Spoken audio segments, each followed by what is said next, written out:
Witam bardzo serdecznie. Tu Bajka Szybszy Princ. Dzisiaj mam pana Jurka Stachurskiego, legendarnego, można powiedzieć, człowieka poezji, człowieka kultury, inteligencji kaszubskiej, którego, można powiedzieć, poznałem przez pana doktora Eugeniusza Pyczkowskiego, który mi wtedy kiedyś dał właśnie jego tomiki, które były po polsku i po kaszubsku.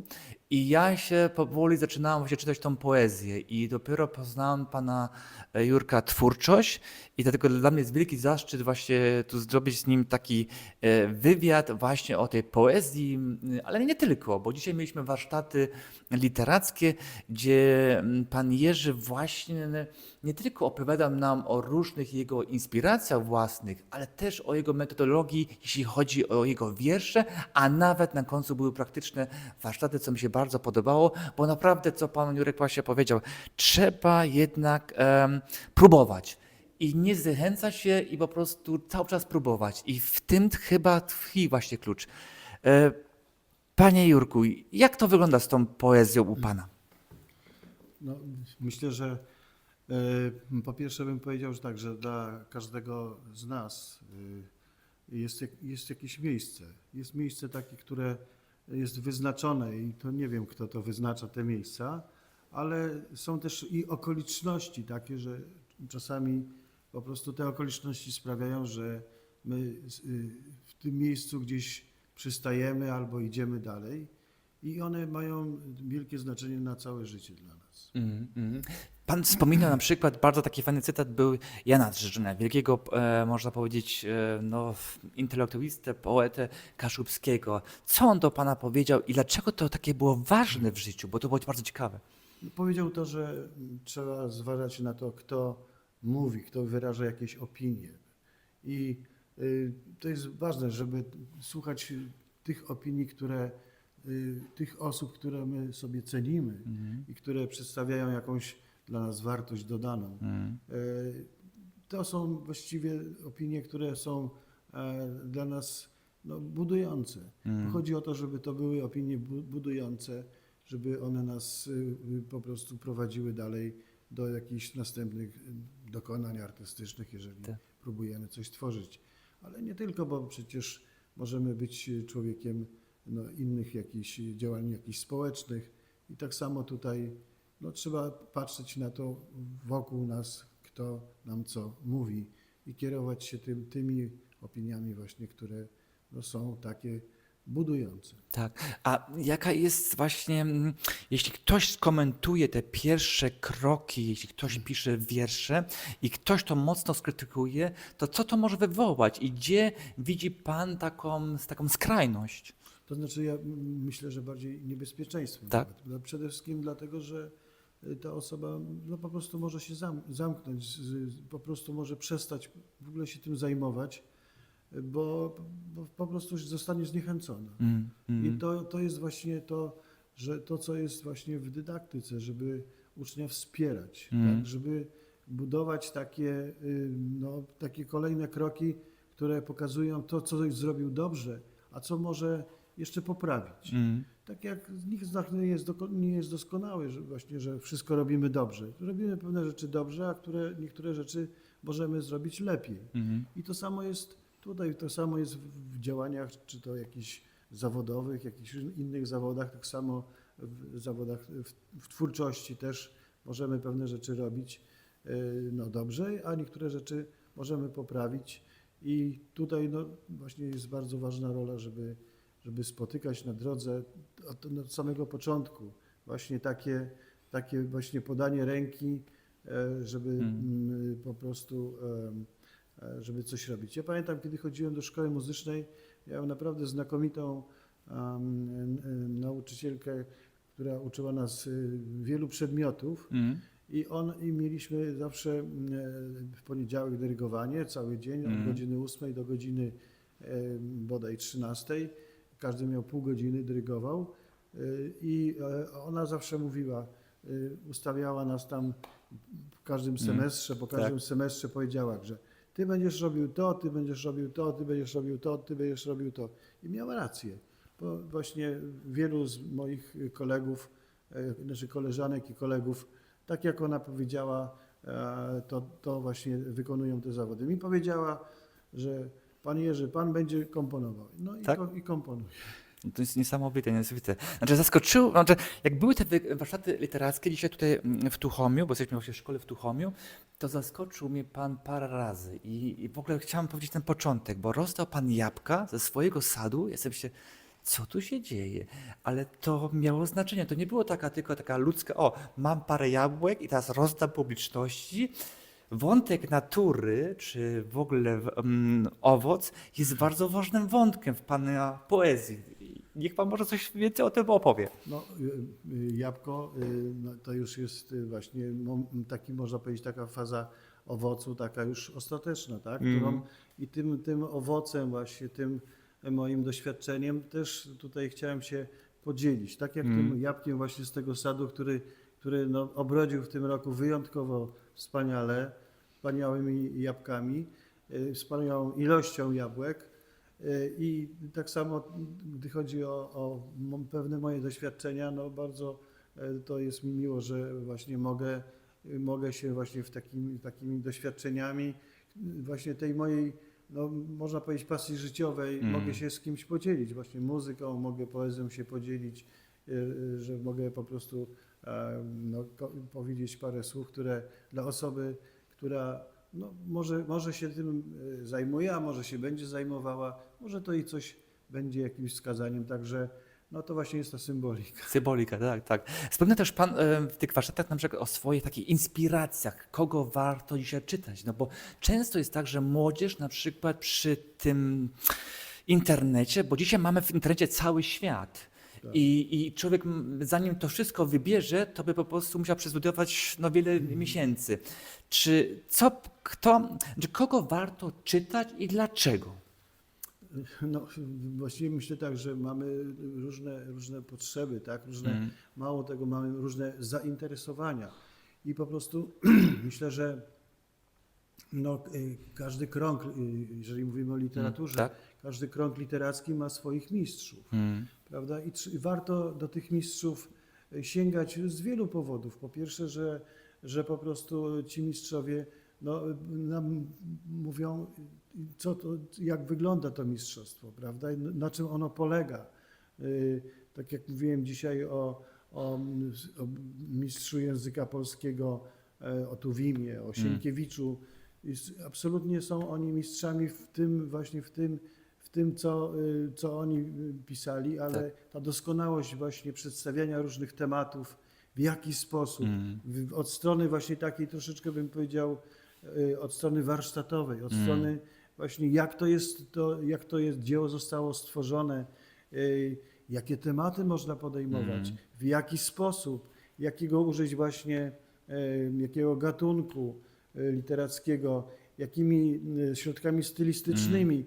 To wszystko jest po prostu, u nich to jest. Jest to właśnie taki sposób, taki perfekcyjny zostało przedstawione i warto sięgać, co nie znaczy, że mamy ich naśladować, bo to raczej to jest skazane już bym tego nie proponował, ale Tak. po prostu warto dążyć tę drogę, którą oni nam pokazali, warto tę drogę przejść. Tak, a jeśli chodzi o poezję, bo wymienił pan Sienkiewicza, tak, bo to tak dalej, ale jeśli o poezję, na przykład do kogo by warto było, czy kto był pana mistrzem, tak można powiedzieć, czy jakąś inspiracją? To znaczy moimi pierwszymi takimi mistrzami to mówię, były Gałczyński, był Jesienin.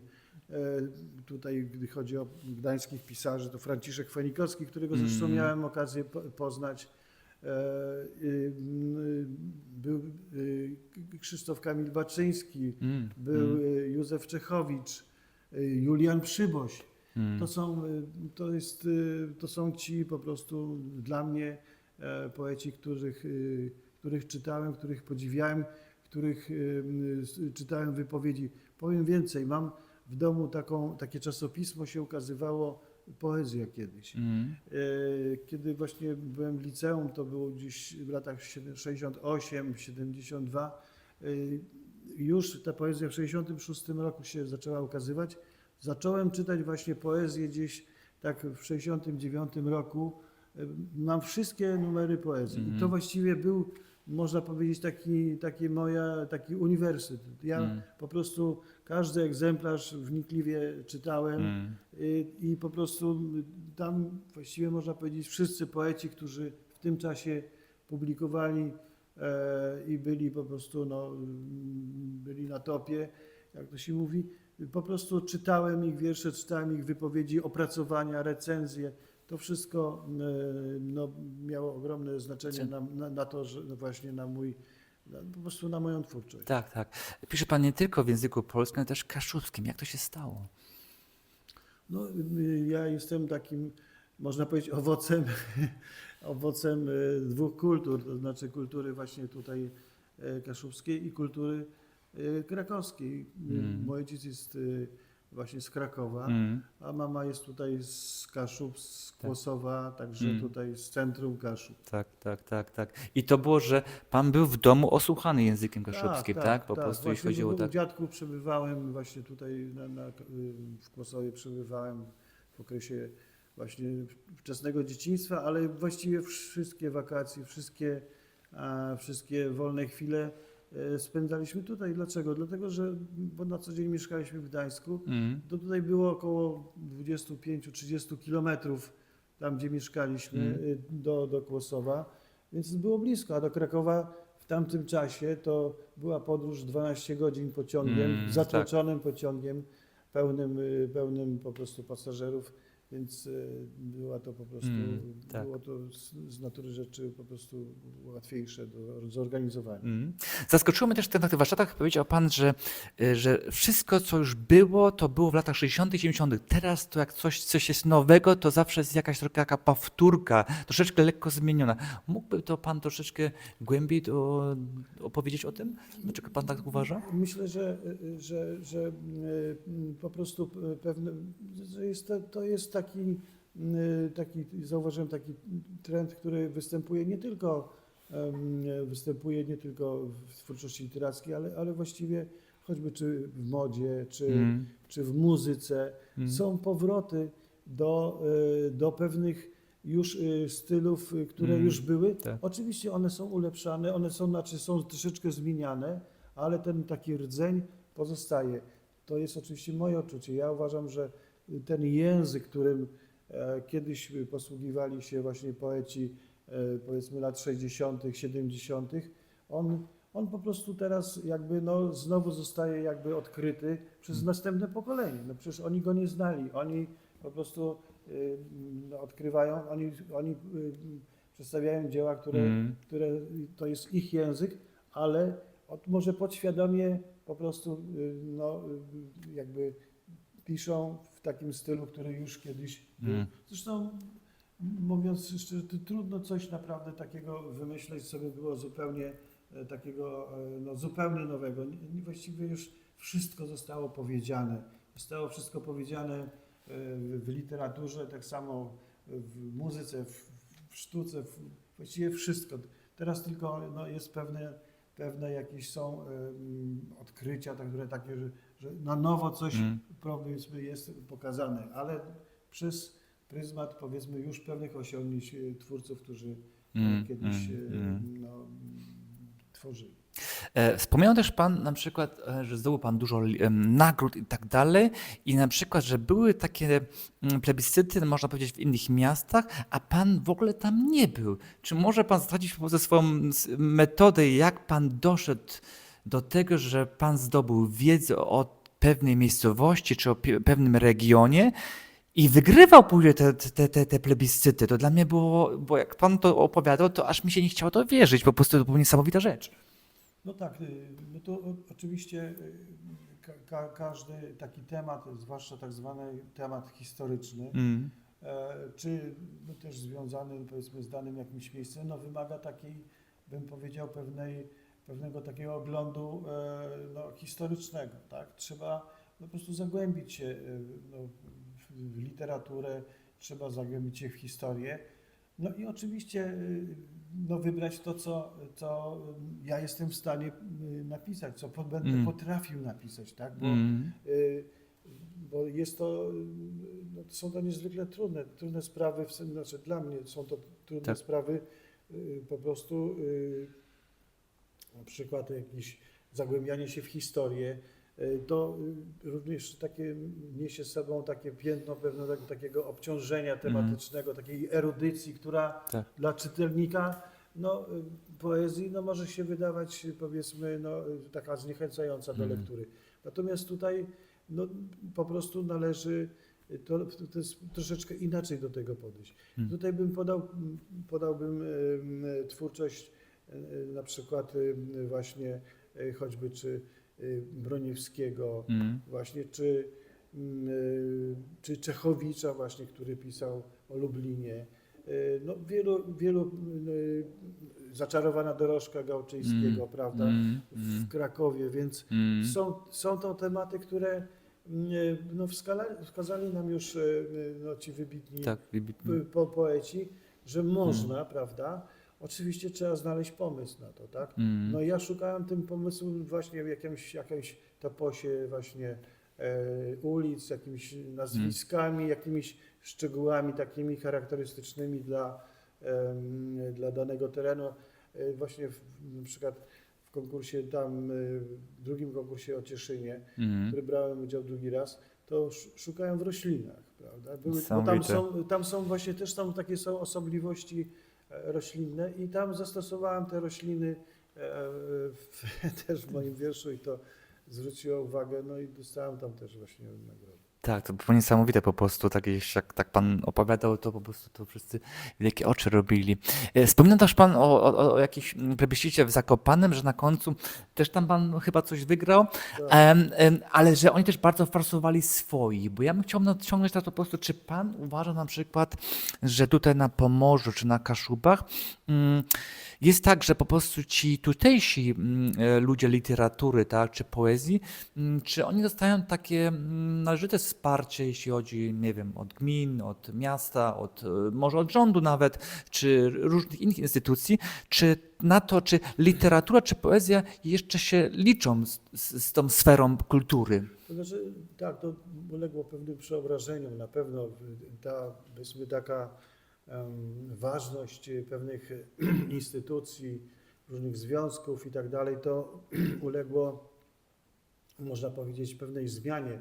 Owszem, one istnieją, ale już nie mają takiego działania sprawczego. To bardziej są to działania takie bardziej honorowe dla tych. Natomiast oczywiście, że istnieje system stypendiów, istnieje różnych stypendiów, od stypendiów powiedzmy gminnych, aż po stypendia krajowe przyznawane przez Ministerstwo Kultury i Dziedzictwa Narodowego. Także jak najbardziej ten system istnieje, no tylko oczywiście trzeba aplikować, prawda?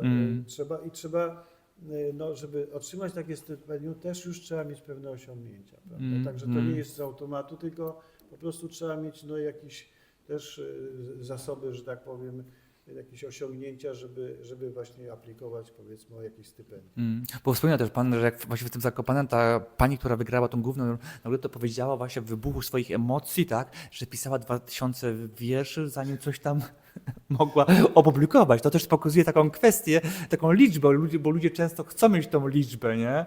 No Żeby tak. po prostu mówić, o ile ja bym musiał napisać, żeby po prostu coś było na miarę publikowania. Czy pan też tak uważa? Znaczy, ja uważam, że trzeba napisać ten jeden wiersz, czy też tą jedną piosenkę, tak jak na przykład Cichą noc, żeby to było po prostu ważne. Oczywiście, no, zawsze mówię, trzeba próbować, tak? Trzeba próbować, żeby po prostu ten utwór, który no, który jest ważny dla nas, ale ważny również dla tego czytelnika, bo nam się wydaje, że napiszemy tam, nie wiem, ileś tam dziesiątki czy setki utworów, że to jest ważne. Nie, po prostu to trzeba próbować tak, żeby to dla czytelnika, do tej drugiej strony był ważny. No właśnie.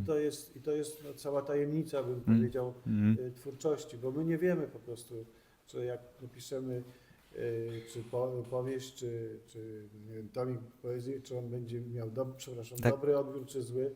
W każdym razie to trzeba próbować i to jest najważniejsze. Trzeba wierzyć, że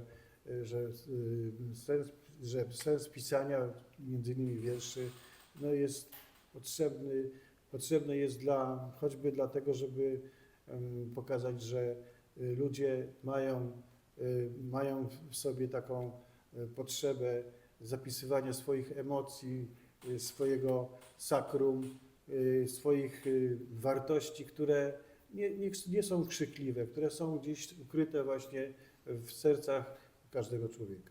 I to właśnie chciałem też na końcu powiedzieć, że pan Jerzy umiał to właśnie przekazać na tych warsztatach literackich, tak, że mamy próbować, bo ja tu przyjechałem po prostu człowiek, który po prostu nie miał z tym jakoś do czynienia, a pan Jerzy zdobył tą publiczność tak, że umiał to właśnie praktycznie przekazać i pokazać to, co on najbardziej kocha. Tylko życzę mu dużo zdrówka, tak, dużo jeszcze pięknych wierszy czy różnych innych inicjatyw, które podejmie w swoim jeszcze życiu i cieszę się bardzo, że był moim gościem. Właśnie życzę wszystkiego dobrego, panie Jurku. Dziękuję. I mam nadzieję, że jeszcze gdzieś tam spotkamy i zrobimy następny wywiad, czy będą jakieś następne warsztaty literackie, które naprawdę, jak będziecie mieli taką możliwość i pan Jurek będzie występował, czy brał w tym udział, to bierzcie w tym udział, bo to jest człowiek z pasją i ze sercem i to umie przekazać. Wielki Bóg zapłać, do usłyszenia. Z Boga. Dziękuję. Super, dziękuję.